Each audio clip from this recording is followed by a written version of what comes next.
Campfire Classics is a classic literature podcast. However, your hosts will occasionally use not-so-classy language and immature humor to describe very mature situations. As such, listener discretion is advised. Hi, I'm Ken Sandberg. And I'm Emily Bosco. Welcome to Campfire Classics, where we try to read those books that look really good on your shelf. And we are moving and grooving while doing it.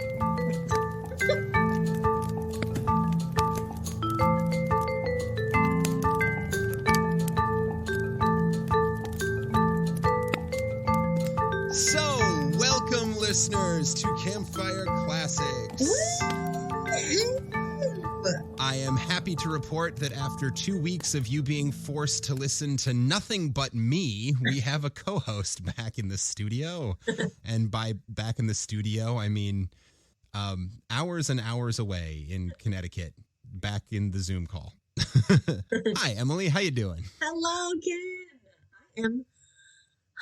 I am well, and I'm a bit scattered today. Today is a little bit of a kooky day. That sounds like a good energy to bring into this particular podcast. What's making you kooky? Yeah, exactly. Well, it's a central conflict in my life. I am a theater person and a night owl by nature. Okay, this runs in my family. My grandfather was an actor. He would, stay up late. Like, he would come alive at night and he'd come home all buzzed from his shows, and he was up late. My dad's the same way. If we had our way, we would go to sleep at 2 a.m. every night, wake up at 10, get our 8 hours in, and start the day at 10 a.m. So that's my natural state. So I'm very often on TikTok until 2 in the morning. But then my favorite non-acting job is nannying. And I just started nannying with a very cute little 4-month-old boy who I'm very excited about because he's just he's just a little chubby, just a little ball of happy and warm and just, I love him. I love him. So today was my second day of work at this new house with this new family. And they're babies, so they're up early. So I have to leave my house at 5 to 8 to get there by 8:30 so I could watch him for 9 hours. And so I did that today, and then I came home, and you were like, hey, let's record this podcast at a certain hour. And I said, yes, absolutely. And then I fell asleep. Took a nap. Yeah, I remember that part. I took a nap way too late today. I was so tired from staying up till 2 and then getting up to nanny at 8. So I'm sorry that you are experiencing the fallout of my circadian rhythm being completely messed up. It just that explains why it's now an hour and 40 minutes later than I was planning on getting this going. That's so all right. Sorry. It'll be good. I've gotten used to staying up late recently as well. I am right now in the process of finishing up the Beatles documentary, Get Back. Ooh, I never saw that one. Which I've been watching until 2 o'clock in the morning most of the last few nights. Yeah. It's the one that just came out a couple of months ago. Oh, cool. It's all about them recording that concert up on the roof for the Let It Be album. I know I'll probably get a lot of hate for this, but it's not. I don't know enough of the Beatles' discography to get what the thing is about them that makes everybody they're the greatest ever in the history of the world. But I need to just listen more because I'm curious. What is this magic thing that everyone's talking about? That's fair. I think more than being the greatest ever, it's about the influence they had on music. That's true. But this is not a Beatles fan cast. Oh, yeah, you're right. Although I could go on at length and have, although not here, about what makes the Beatles so interesting and influential. But I won't, because that's not what we do there. There. Words are hard. Words are hard. English is getting hard. Because what we do here at Campfire Classics is read short stories from yesteryear, and we read them cold for you, dear listener. Cold read in theater parlance just means we read them sight unseen. We read them for the first time and have never seen them before. Mm-hmm. And so we get to do a lot of things like improvising character voices and looking up words and laughing at things that are accidental sex jokes from 60 years ago. in stories that are in the public domain. And we choose public domain stories because it's the best way to avoid getting sued by authors. Correct. But before we start these stories, I like to give a few little fun facts about usually the author, sometimes about something related to the story if the author is someone we've covered at length before. However, this week we have a new author, and I say new author, I mean, of course, new to Campfire Classics, just someone we haven't read before. So we're delving into the genre of pulp fiction sci-fi, which is something that we've done a bit of on this podcast before. That's our genre this week. And yeah, like I said, I'm gonna give a few little facts about the author, but there isn't really a ton of information out there about this guy. Paul W. Fairman was a writer and editor who worked largely in the pulps, writing stories in science fiction, fantasy, detective, western, and horror genres. He served as the editor for the magazines Amazing Stories and Fantastic, and he founded the magazine If, which was a major publisher of science fiction pulp short stories. His stories have been adapted into film and television since the mid-1950s with cinematic classics like Target Earth and Invasion of the Saucer Men. And the Saucer Men. And his short story Beast of the Void was the basis or inspiration or predecessor or whatever word you want to use for the novel and subsequent box office flop starring George Clooney, Solaris. This guy's had 15 novels and dozens of short stories written to his name, although actually many of them were written under pen names. And like many of the writers during this time and in this genre, he didn't really seem to care about copyright, probably because he was a dirty communist who didn't care about strong American values like money and making sure other people can't make money off of his own work, meaning the bulk of his work, even though it was published in the 50s, has already entered public domain. And that is basically everything I could find online about Paul W. Fairman. He seemed to have just been one of these people who kept his head down, wrote his stories, published other people's stories, and that was enough for him. Cool vibe. Yeah, he was just doing his thing. And he said, you know what? You all can read it. It's fine.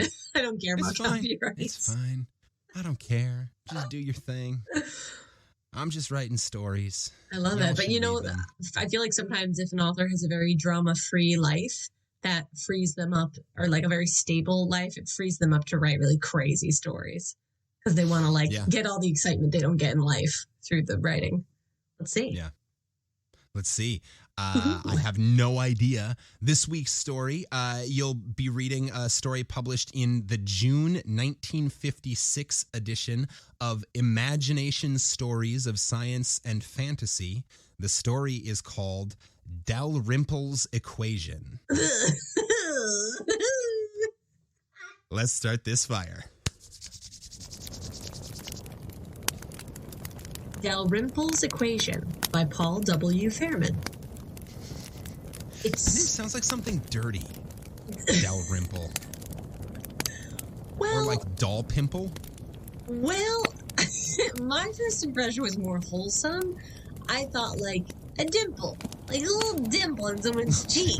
Yeah, it's just like a dimple man. The Dimple Man's Equation. Yeah. Let's see. Or there's something a little Rip Van Winkle.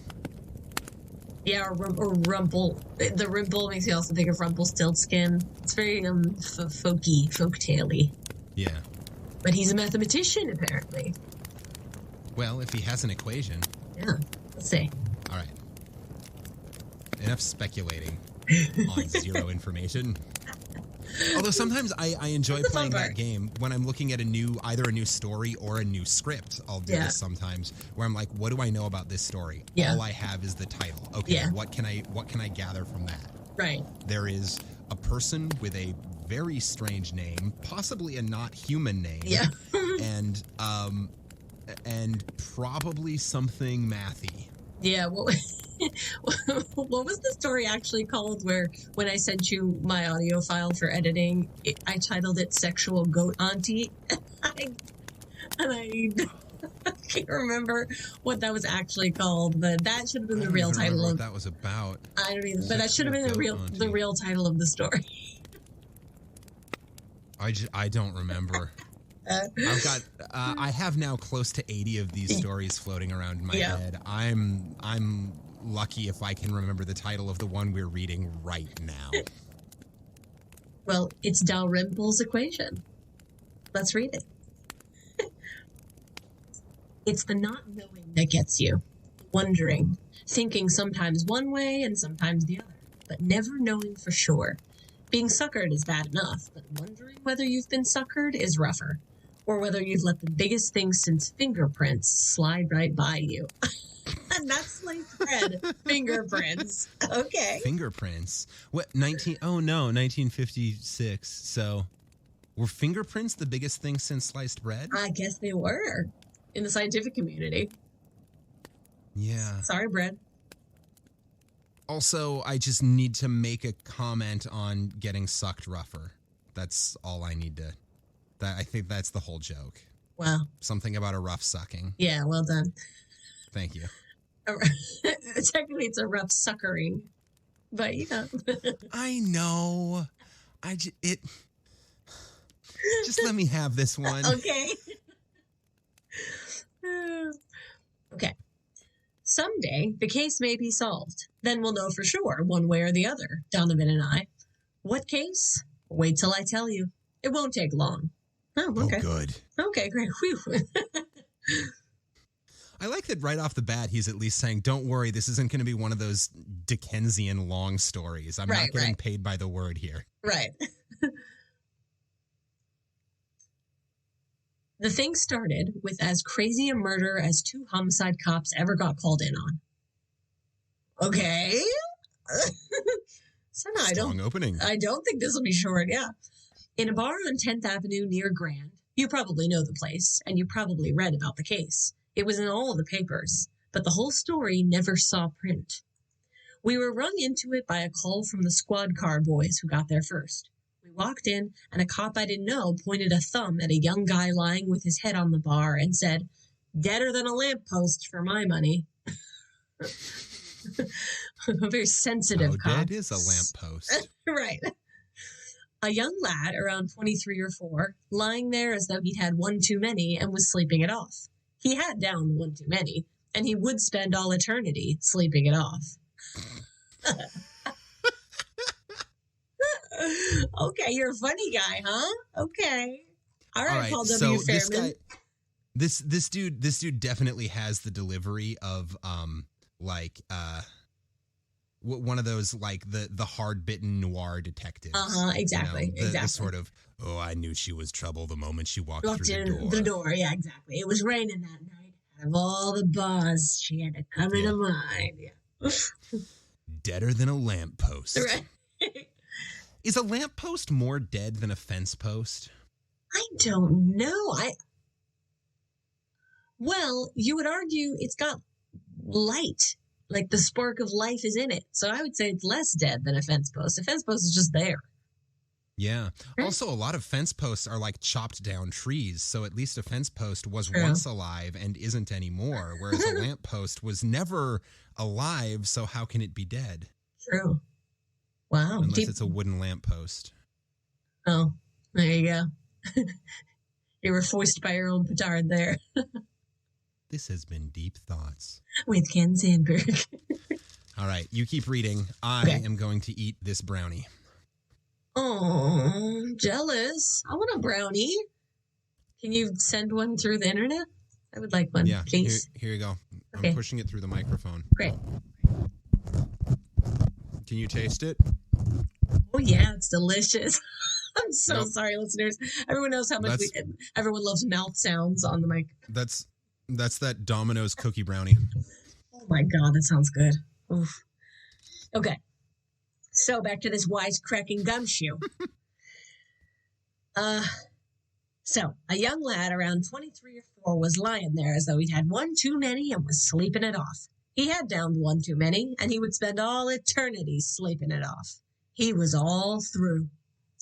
The barkeep stood there with his apron hanging out and a baffled look on his face, a look that had all the earmarks of being genuine. I said, "Kennedy, homicide. What happened?" The barkeep shrugged and licked his dry lips. "I don't know, he just keeled over. I got scared and called the cops." So it sounds like your detective is from Chicago and your bartender is from Boston. Yeah, yep. Okay, cool. That was totally specific and on purpose. Great. Yep. I just wanted to be sure that I had that right. Yeah, I think because I sense that the Boston versus Chicago rivalry is going to factor in and be very important later in the story. Great. We got Nick Miller and Noma Garcia-Parra. Okay. All right. The kids certainly looked like a morgue job, as I said, but we don't take things like that for granted. The squad car boys had called General Hospital, and now a couple of interns came in with a respirator. They didn't use it, though. One of them put his nose close down to the kid's mouth and then looked at the barkeep. "You served him a drink?" The barkeep, why did I make this young EMT sound like a grandma? Why did I do that? Late. It's too late. I have to commit now. I have to commit. Damn it. He sounds like the duck from My Duck Walks Into a Bar joke. You have or what's that other one? The one about the drink? Me, sir. Yeah. You serve him a drink? Excuse me, sir. Do you have any popcorn? Oh, I love it. Popcorn. Sounds like the duck from My Duck Walks Into a Bar joke. Yeah. All right, that's who he is. So the kid said, "You served him a drink?" The barkeep nodded. "That's what he came in for." "Let's see the bottle." The barkeep gave that a little thought and then took a bottle off the rack and pushed it over the bar. The intern sniffed it, made a face, and said, "There's enough arsenic in there to depopulate New Jersey."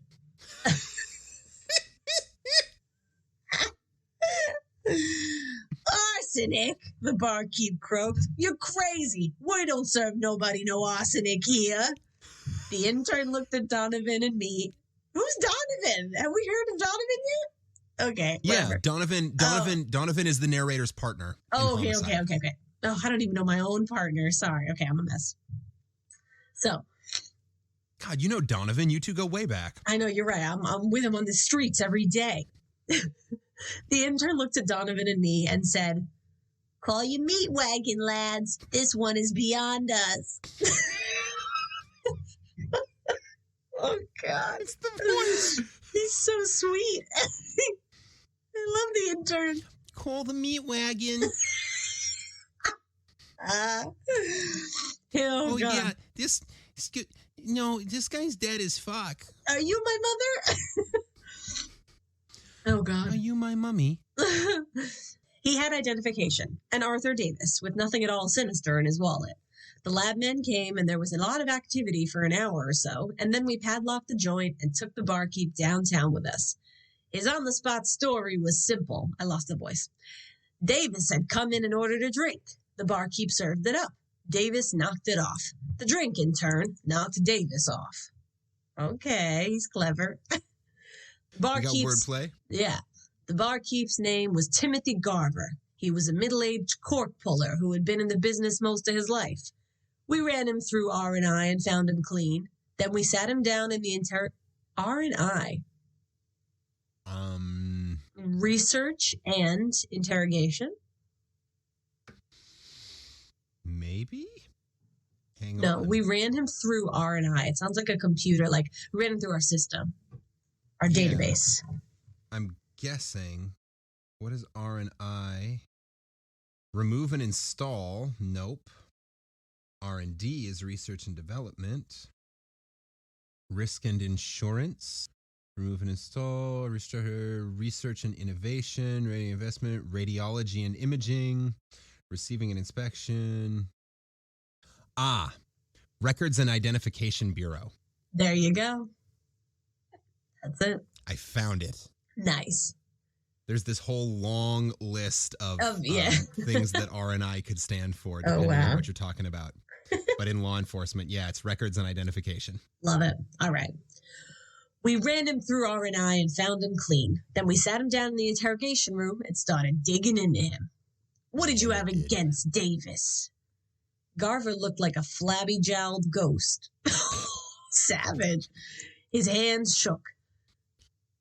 Nothing. So help me, I never seen the guy before. You think we'll swallow that? Donovan asked. You think you're playing with school kids? Telling us you poisoned a guy you never saw before? I said, maybe he did it for laughs. I didn't poison him, Garver pleaded. You gotta believe me. You mean there wasn't any poison in that bottle? Sure there was if you say so. What I mean is I didn't put it in there. I didn't know it was there. What you mean is you'd planned to get the guy out into the alley after he was dead and you lost your nerve after he keeled over. No, nothing like that. You had that bottle spiked, waiting for Davis to come in. No, it was just an ordinary bar bottle. What do you mean by that? Every tavern has a brand of whiskey they push. They're bar whiskey. When a customer isn't particular about his brand, we give him the bar liquor. It seemed to me the guy was gaining courage. He wasn't quite as nervous as he'd been. You served other people out of that same bottle? I asked. He licked his lips and dropped his eyes before he answered. Sure I did. But that was before you put the arsenic in it. I didn't put any poison in that bottle, and you guys can't pin this on me. What makes you think we can? Because I never knew the fellow, and I can't prove I did. No, that's wrong. Because I never knew the fellow, and you can't prove I did. That's the one. That's important. So how are you going to make anybody believe I killed somebody I didn't know and had nothing against? You think I'm nuts or something? It's a possibility, I said. Okay, all right. Donovan narrowed his eyes at Garver and said, You're holding something back. Come on, out with it. Again, that guilty look as Garver shook his head. But you can't send a guilty look to the chair, and it seemed Garver had us stymied, at least for a while. Huh. All right. We jugged him on suspicion, but we knew unless we got something else to strengthen the case, we wouldn't get an indictment against him. There just wasn't enough. Donovan and I chewed it over with the captain, and he couldn't give us any help except the advice to keep plugging. We told him we'd try to come up with something and went on back to the tavern. The owner had been there and gone, and we still had a patrolman stationed in front. Donovan unlocked the door and released the patrolman for his regular beat, and we went inside. It was very quiet, naturally. Nothing is quieter in this world than an empty bar. Oh, that's a pretty eloquent observation. It's so sad. Yeah. Although I'll tell you what is a very quiet place that isn't a bar is the Christmas Village anytime after New Year's Eve. Oh, yeah. Similar energy. Like the party has come and gone. And it's creepy. Ghost town, yeah. Oh. Having walked through the Macy's Christmas Village a time or two after we shut it down for the season, it's quiet in a way that is not peaceful. Oh, yeah, that's upsetting. Creepy quiet. All the little animatronic dolls just standing motionless. No. Oh, no, absolutely not. No, I'm so afraid of those things. With the like the sort of creepy half work lights going. And, yep. Oh no, It is no good. Have you ever seen that Nicolas Cage movie where the animatronic like gigantic things in the restaurant come to life and they try to kill him all night? It's very scary. It's my worst nightmare, basically. I haven't seen that one, no. But I don't like it. I don't like it. So he said, well, where do we start? Donovan shrugged. You got me. And you know damn well nothing's going to happen on this case until it breaks from the outside. That's right. What he meant was a new angle coming from a stoolie. A stoolie? That's someone who's at the bar all the time? The drunk? Stoolie, I think stoolie as in stool pigeon as in snitch. Oh. I believe that's what that slang is. Wait, Hang on, I'm going to look it up. I have heard the word stool pigeon, and I always thought that meant a drunk because, like, I thought it meant someone who hangs out on the bar stool. No? Nope. Oh. Stoolie, short for stool pigeon. Stool pigeon, a police informer. Someone who acts as a decoy. You're blowing my mind right now. A snitch. Oh my God. A street informant. In my 30 years of life, I had this all wrong. This is a revelation. Look at that. Edutainment. Yeah. Edutainment. Stool pigeon. Wow. Okay. So. Stool pigeon. Not popular amongst the criminal underworld. These are the guys who get stabbed. I guess so. But Donovan and I are hoping for one. Yeah. I wonder if the dead drunk was a stoolie, and that's why he got poisoned. Oh, could have been. Let's see. Although we still don't know who Dalrymple is or what his equation's about. Yep. No, not at all. All right. Just a bunch of guys arguing and drinking with accents that come and go. Another Thursday. Okay. So Donovan says, you know damn well nothing's going to happen on this case until it breaks from the outside. That's right. What he meant was a new angle coming from a stoolie. Or something opening up while we investigated Davis's background or Garver's. But something new was added right there in the tavern. Very suddenly, a guy popped up from behind the bar and said, hello?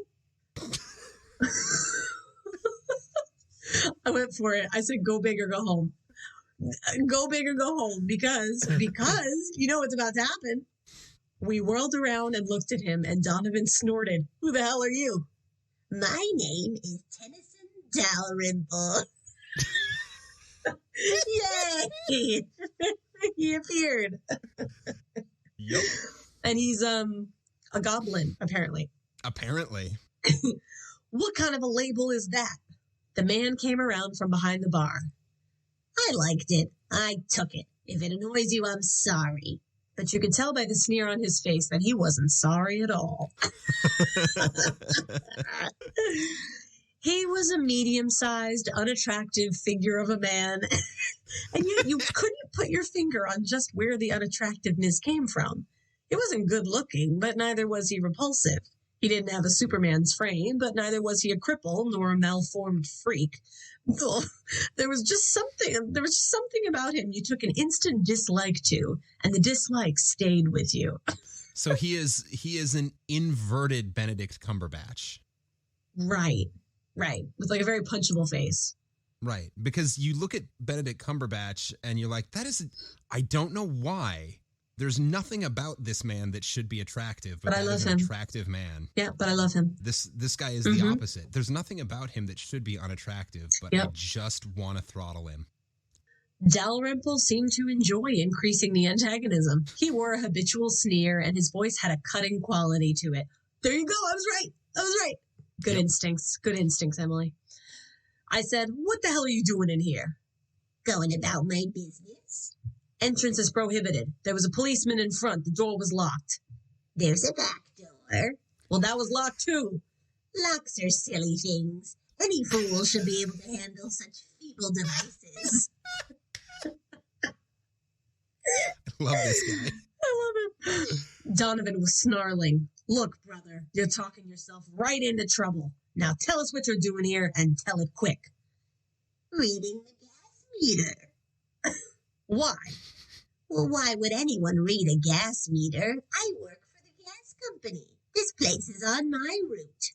I think you're lying. It will be easy enough to find out. We'll find out at headquarters. You're taking me in? What do you think? Dalrymple certainly wasn't afraid of cops. He shook his head in disgust and said, This is certainly a stupid world you live in. A world of idiots. Really it is. Now, normally I'm pretty easygoing, but this punk with his talent for rubbing people the wrong way, he just plain got to me. If you're so damn smart, why are you reading meters for the gas company? He grinned, and his grin said he was happy at getting a rise out of me. I just arrived recently. The job will do until I get around to what I'm planning. That's ominous. I know, and then it's the three dots to be like, breaking the story. Very cool. So that's the moment of dong dong. Yeah, don't, exactly. Or like go to commercial break. Donovan vented his hostility by hauling the guy out to the car. Dalrymple made no resistance, but Donovan managed to get mildly rough regardless. Dick. Oh, good. Police brutality. Yeah, we love it. Just a mildly rough, just some light police brutality. This also... Oh, all right. So this really is a fiction. Yeah, right. This also seemed to make the little intruder happy. So we know he's little too, and he likes it a little bit rough. He likes it a little bit rough. Okay. As though he took the roughness as a sign that he got under Donovan's skin too, which he had. Oh, I bet he wants to get under that skin. Wants to get right under there. Right under there. He threw a few insults at us while we rode to headquarters, but we held in, knowing if we gave ourselves an inch, we'd take a mile and slug him and have it over with. In the interrogation room, we went at him with all the fixins. A strong light in his eyes, cigarette smoke in his face, Donovan with a snarl on his puss. Not his puss. Not his puss. Yep. That's the word for face? I can't. Yeah. I can't. Yep. Okay, all right. Donovan with a snarl. Which gets really confusing when his wife is asking him for some attention down there. Yeah. Well, no, she just says, put yours on mine. Put yours right on mine. So, okay.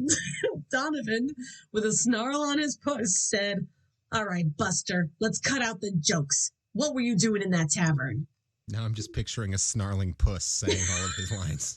Oh, no, it's angry. Why is it snarling? It's snarly. It's mad at you. And to which... Well, if you did your job better...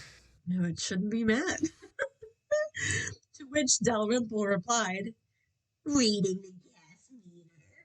I said cut out the jokes.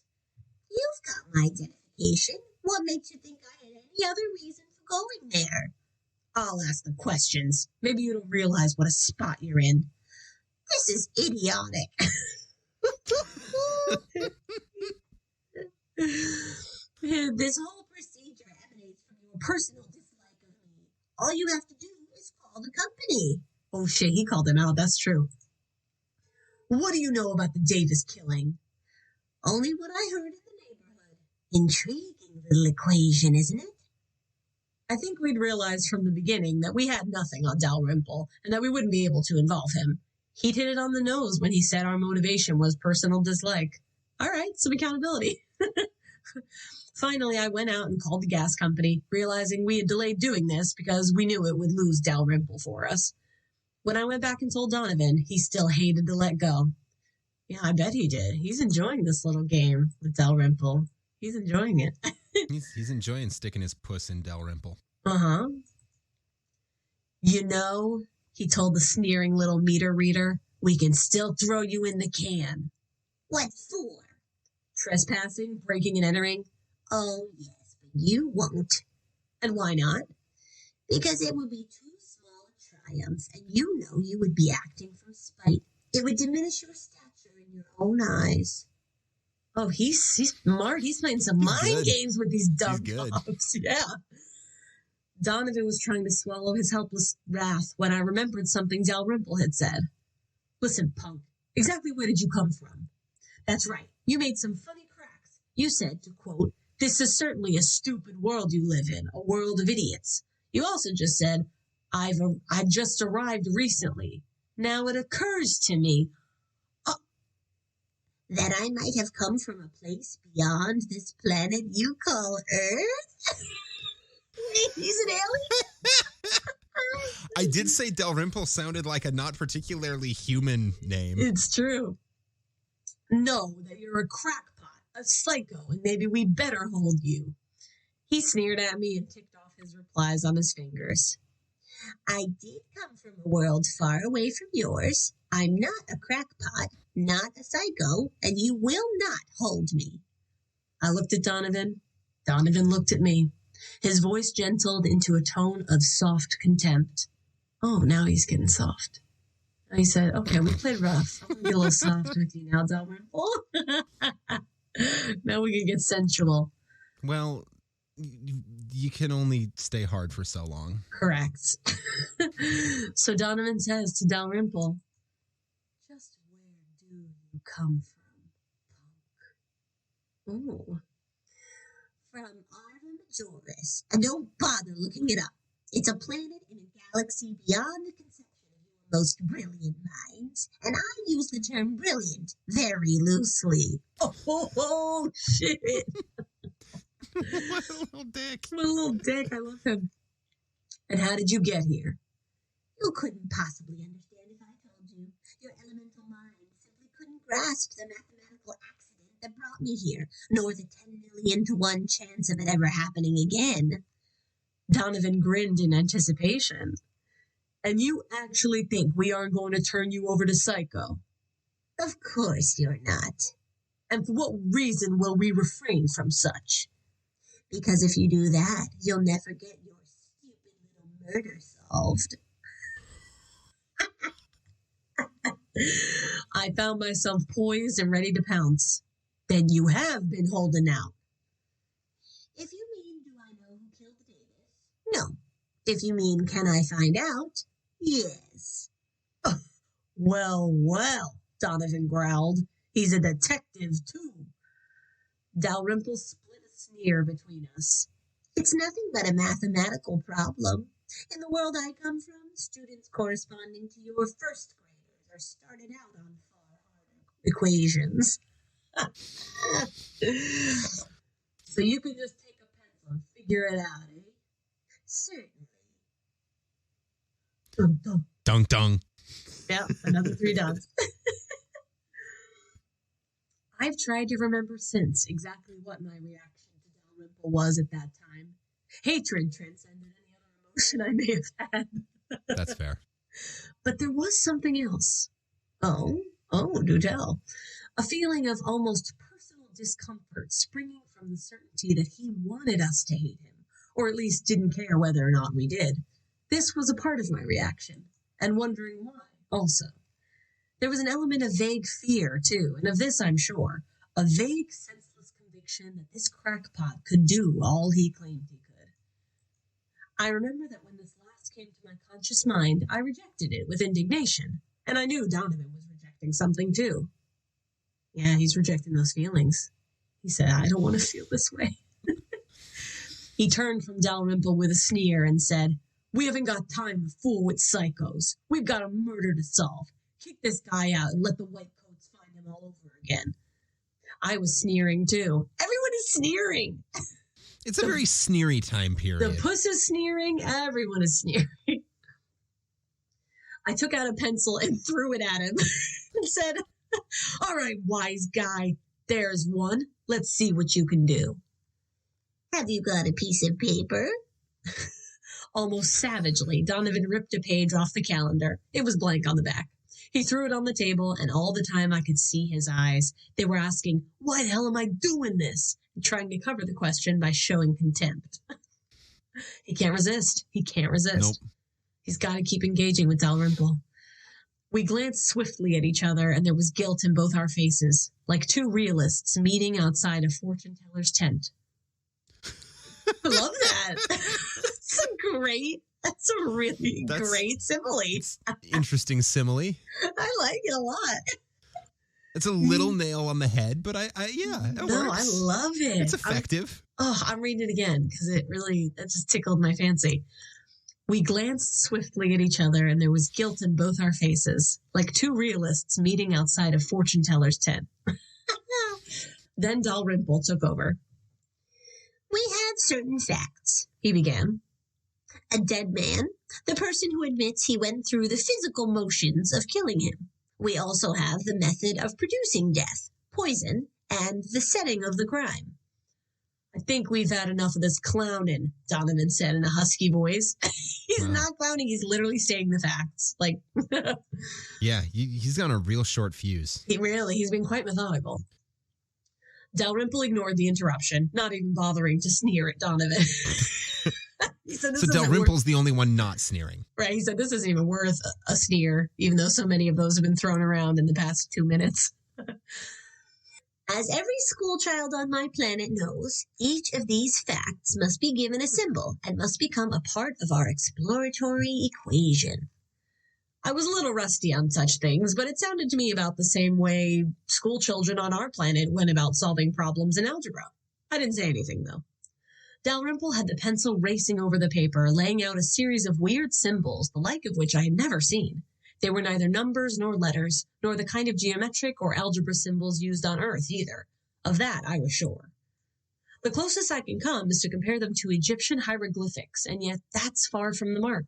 But whatever they were, Dalrymple seemed to know exactly what he was doing. After a few minutes, he leaned back and said, "There, the exploratory equation is complete. Now we search it for flaws." Donovan and I had got interested to the point that hostilities were temporarily suspended. Donovan asked, "Search what? For which flaws?" You haven't the mental scope to understand even the basics of what I'm doing, but maybe you can understand this. There is no such thing as chance in a civilization or a culture which is properly based upon mathematics. In such a civilization, lies and evasions are unheard of, because all action and motivation, past, present, or future, can be evaluated and revealed in complete exactitude. 100% in the movie version of that scene, Dalrymple is cleaning his glasses while he says all of that. 100%. You're absolutely right. Yep. And then it cuts to the two cops, and they're like drooling with their mouths open, looking at him like, whoa. We were trying to follow along. I said, well, we got things like that. Robot brains, we call them. They figure out impossible problems. Robot brains? Is this pre-computers? Is that an early computer? Like what year? It's also weird because this writing, like the word intern had an E at the end of it, like intern. So it's a little like that spelling, but then I'm also like, I don't know what year this takes place in or what year it was written. Well, it was written in 56, or at least it was published in 56. Oh, okay. Robot Brains. Robot Brains is the name of a podcast that I'm not going to promote here because... No. Because I'm not. And then I find lots of videos about building robot brains and teaching robots how to think for themselves, which seems like a dangerous thing to try to do in a Asimov kind of way. I mean, we've learned nothing from all of the literature and all the Terminator movies.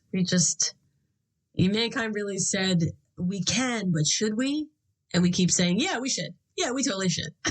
Yep. It came to me at that moment how we were taking for granted through our conversation, our statements, and even our thinking that this Dalrymple was exactly what he'd said he was, a man from another world. He said, I know what you refer to, but they are so childishly conceived as to be almost useless. The old sneer again. Well, there's back to sneering. There's the sneer. Donovan growled, you talk a lot, but you haven't proved a damn thing. On the contrary, the flaws in this equation stand out by themselves. For instance, our zong is implicated, but must obviously be supplemented in order to balance the ter's shading of the exploratory equation. Are you kidding? Donovan rasped. I'll forego technical terms and translate into realities you can grasp. It amounts to this. The bartender poured the actual poison into the glass, but all unknowing. However, as a dominant factor of the equation, he must be further developed along the lines of secondary motivation. In other words, a completely unrelated motivation on his part cleared the way for the crime. Dalrymple's fingers were flying. More of the weird symbols were appearing. The motivation for the weight he bears in the case is made up of two characteristics, habit and greed.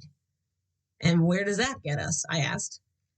It reveals the fact that the bartender poured the poison into the bottle, but without knowledge that it was poison, nor with malicious intent. Well, that's impossible, I said. Not at all. The whole sequence becomes clear when we strive to complete our equational balance in the first phase. The bartender poured an unconsumed drink back into the bottle after whoever ordered it walked out without drinking it. Of course, the logic of it hit Donovan and me at the same moment. Donovan said, "How in the hell did you ever think of that?" He meant it as a compliment, but Dalrymple didn't take it as such. "I didn't think of it, you fool. I worked it out. Haven't you understood anything I've told you? It's all here in the progression of the equation. Incidentally, that factor is the pivot of the whole sequence. Your stupid logic should carry you on from there." "Somebody was trying to poison somebody else," Donovan said. Donovan sounds so stupid now. Oh, God. So the solution to this crime seems to hinge on the idea that the bartender took someone's unconsumed drink off the bar and poured it back into the bottle to serve other customers. Yep. Yeah. At the very least, he should be arrested for gross violation of health codes. Yep. Violations of health codes. Oh, totally. Yeah. Disgusting. Yep. But so that means something was going down. Someone else was trying to kill someone else, as Donovan so eloquently just said. Somebody was trying to poison somebody else. There had to be two men, I added. They came in and ordered drinks. One poured poison in the other's drink. Then they left without. Dalrymple was leering at me. Oh, now he's leering. How about one man and suicide? I swore at myself inwardly for giving him the opening, but he turned back to his symbols and said, "By sheer blundering chance, you hit it, though. It was two men and attempted murder." Donovan wasn't having much to say. Dalrymple threw down the pencil. "I'll be going now. I have more important things to do." Can you give us the names of the two men?" I asked, and again swore at myself for being overeager. You can't let him know that you need him. God, these men are so, proud, and they're like, "Oh, why can't we resist Dalrymple? We don't want to need Dalrymple," but they do. Well, no, it's good. You don't want to appear too needy. That's just good advice in life. Don't be too needy. Sure. It's a very unattractive quality. Dalrymple gave me a long, disgusted, clinical look. "I can, but I won't. It would take another hour." Dick. "It would take another hour to round out the equation, and I don't feel like doing all your work for you. If you can't take what I've given you and tie up the case, then you'd both better resign." Oh, he's a savage. He got up and started to leave. At the door, I turned. "I live at the Crestwood Hotel if you want to get in touch with me again." "All right."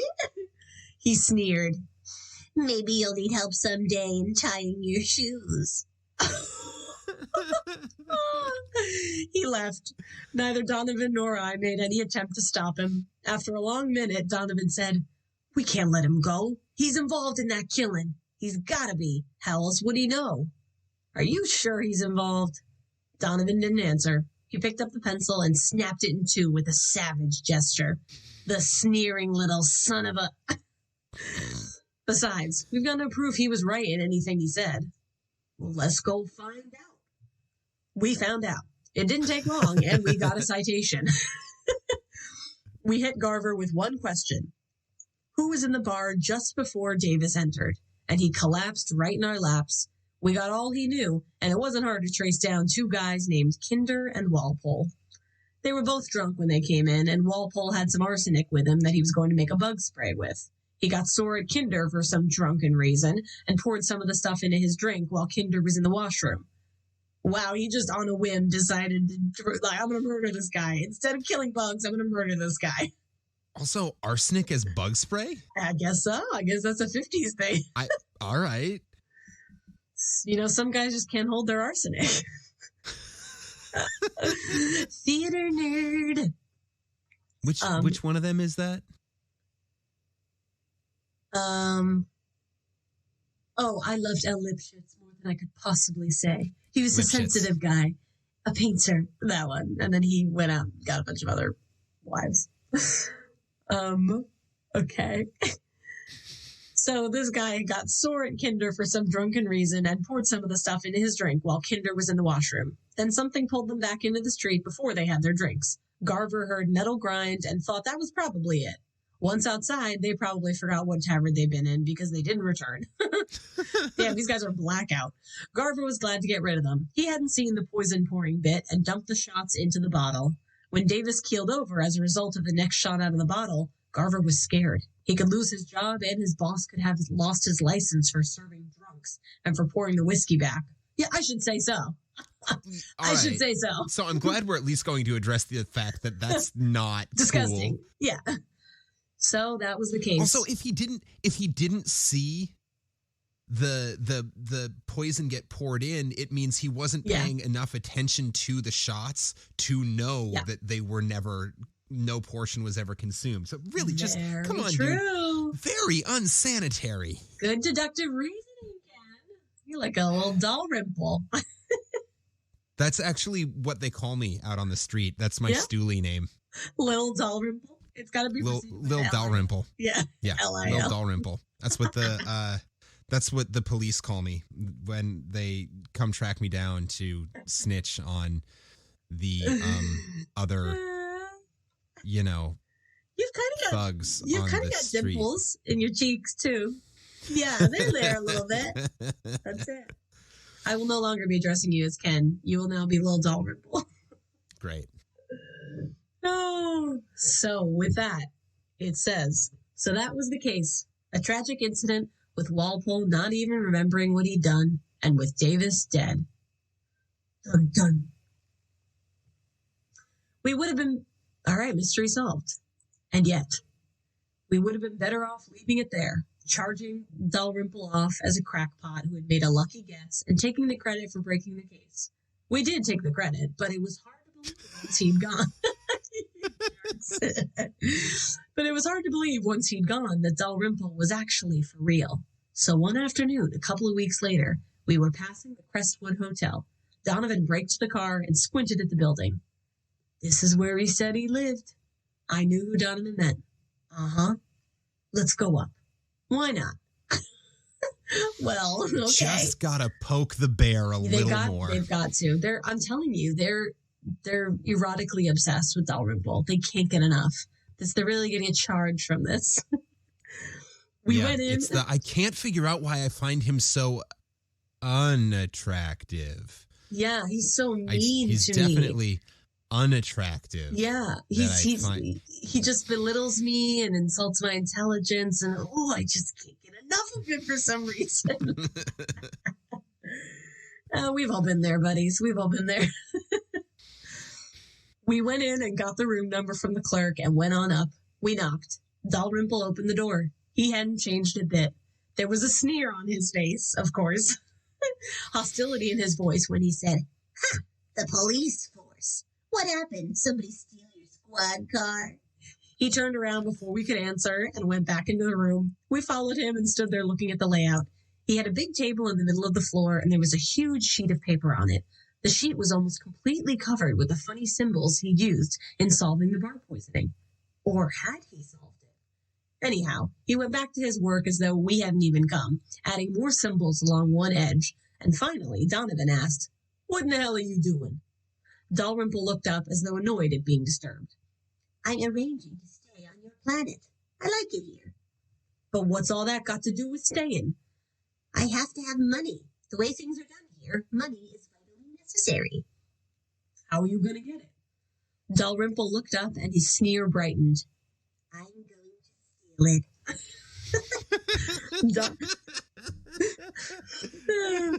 Little bugger. Little cheeky bugger. I'm like, you know what? Go off, Dalrymple. It sounds great. All right, He earned it with this equation. Donovan and I looked at each other in a kind of double take. Then I said, "I don't suppose you'd care to tell us how and where you're going to do the stealing." "I won't tell you how. That would be silly. I don't mind telling you where." He put down another symbol. "All right, where?" "I'm not quite sure yet. Chicago." There we go, Chicago. Or New York, or Pittsburgh, or... This is the master plan. I've almost finished. It involves the principles, the method of operation. There is much more to be done, of course. Assistants will have to be approached, analyzed mathematically as to capabilities. How much money are you thinking of stealing? I figure I'll need about $5 million, Dalrymple said calmly. Donovan and I looked at each other again, and our eyes asked the questions. What should we do about this? Haul the guy in and get laughed at? Or did we have a right to haul him in if we wanted to? Just call him a crackpot and let it go at that? Sure, it was the obvious thing to do, and the easiest. Why stick our necks out?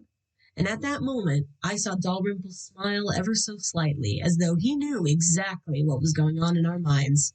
He had made allowances for it on his damned chart. Donovan shrugged. Let's get away from this creep, he said.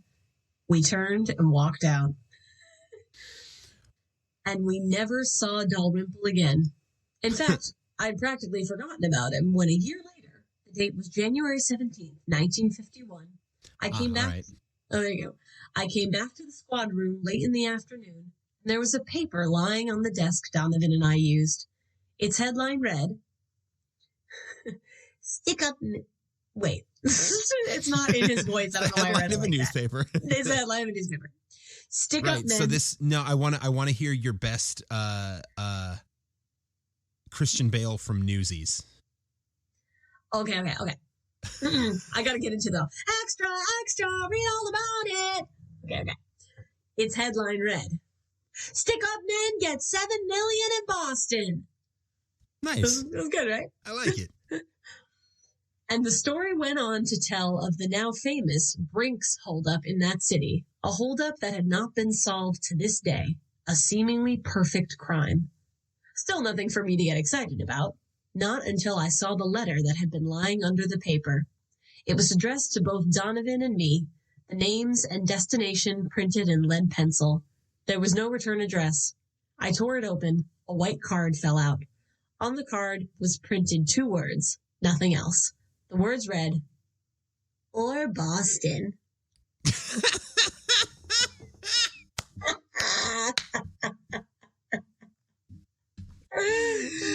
Oh, yes. He finished the phrase. Oh, my God. This is iconic. This is honestly, to use a Gen Z term, this is icon behavior. We have no choice but to stand Dalrymple. We stand. We have no choice but to stand. Oh. So that's where we sit now. Almost 7 years ago, that stick-up occurred. For 7 years, Donovan and I had waited for the law to crack it so we could quit wondering. So we could tell ourselves that Dalrymple was just another screwball. But the statute of limitations nearly ran out on the Great Brinks robbery, and now we're beginning to wonder if it really was solved. Wondering if we could have stopped it by stopping Dalrymple, the brain behind it all. Wondering if he really was a man from another... Oh, hell, it just couldn't be. Or could it? The end. Oh my God. Yes. That is such fun. Oh, that was fantastic. Oh, what a cheeky story. What a cheeky little guy. I love it. I loved it. It was so fun. Oh, thank you, Paul W. Fairman. That was great. Thank you so much. That was so great. I have to go back and remind the readers. They said, where are you gonna plan this robbery? He said, I'm not quite sure yet. Chicago or New York or Pittsburgh or ... This is the master plan. I've almost finished it. And then he goes on, and then he just sends them a card that says, or Boston. Or Boston. I love it. Oh my God. Oh, nicely done. Oh, he's like that little greased up old guy in Family Guy who's like, you're never going to catch me. You're never going to catch me. I used to be a lawyer.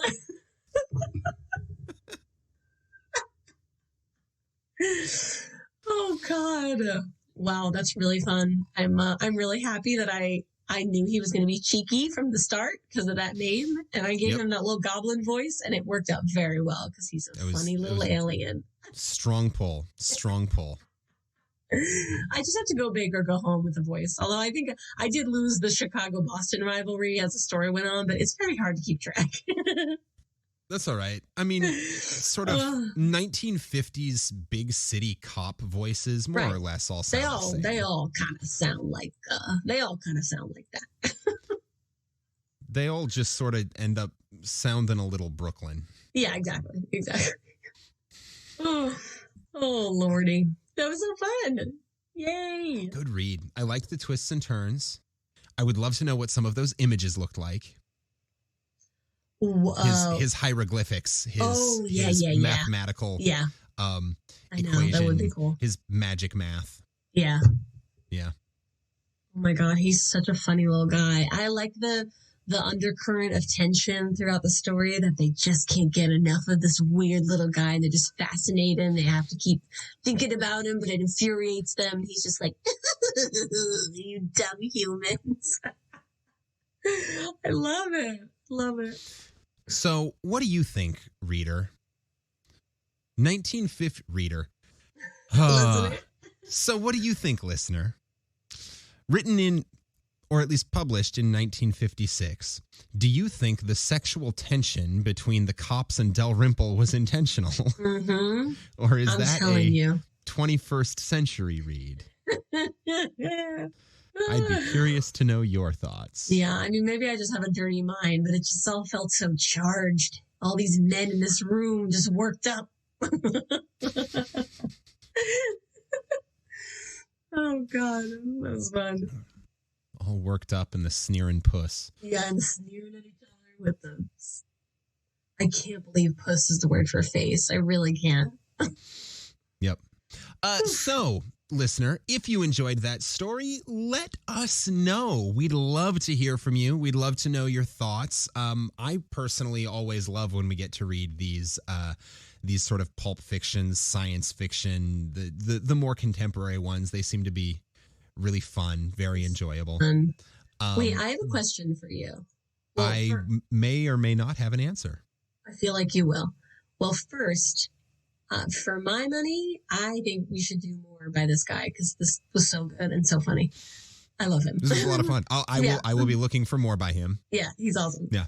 And you said most of his stuff is in public domain, right? Because he doesn't care about copyright. So great. Yeah, he's got like many pulp fiction writers, especially like many of the pulp fiction writers who didn't become famous novelists on their own outside of the pulp genre. Most of his work just ended up going into public domain, and he never bothered re-upping it.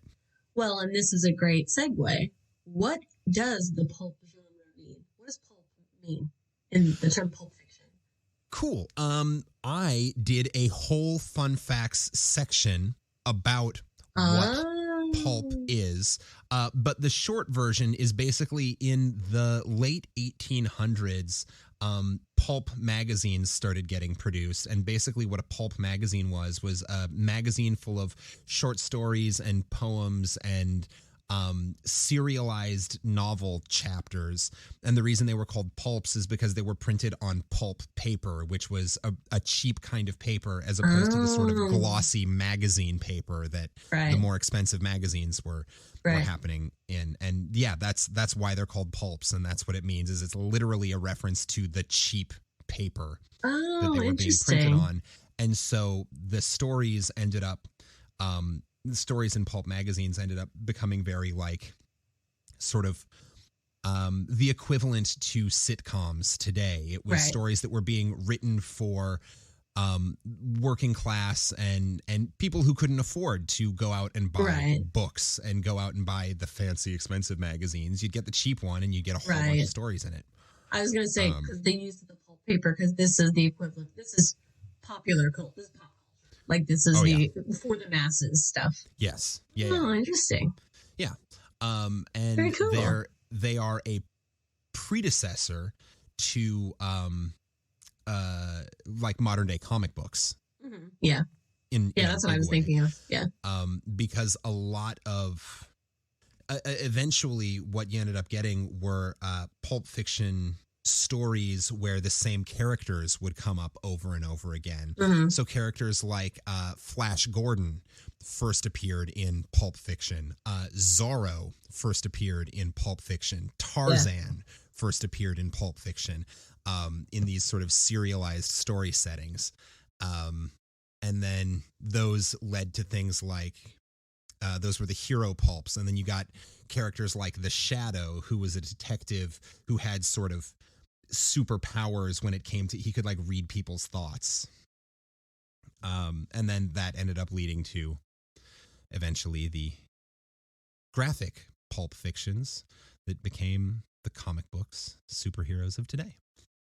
So that's where that comes from. But yes, what was I saying before? Oh yeah, shoot us an email and let us know what you thought of that one and what you think of this kind of story. Would you like to hear more pulps? Would you like to hear more Dickens? Would you like to hear more way, way, way older stuff? I don't remember what the oldest story we've read is, but I don't think it goes much further back than the 1800s. But yeah, let us know. You can shoot us an email at 5050artsproduction@gmail.com. 5050 Arts Production is the parent company that produces this podcast. You can also find Campfire Classics on all of the social medias. Just look for Campfire Classics or Campfire Classics Podcast and shoot us a message there.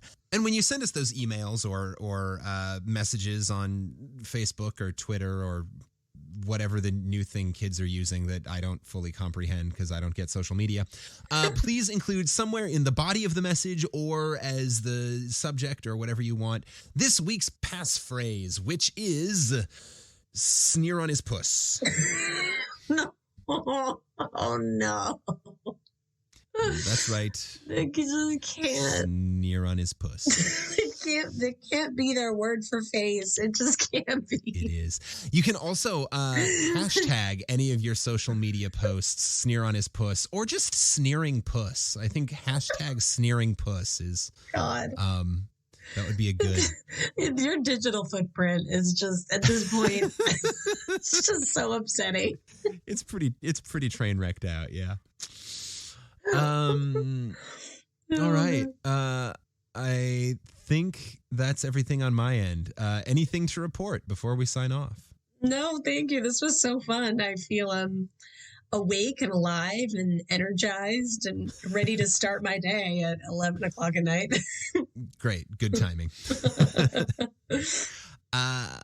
Fabulous. Well, in that case, listener, thank you so much for joining us. And until next week, this has been Campfire Classics, where we try to read those books that look really good on your shelf. And maybe we'll meet an alien. If there are aliens out there, I hope they're getting our episodes. Well, yeah, it should really be high on their list of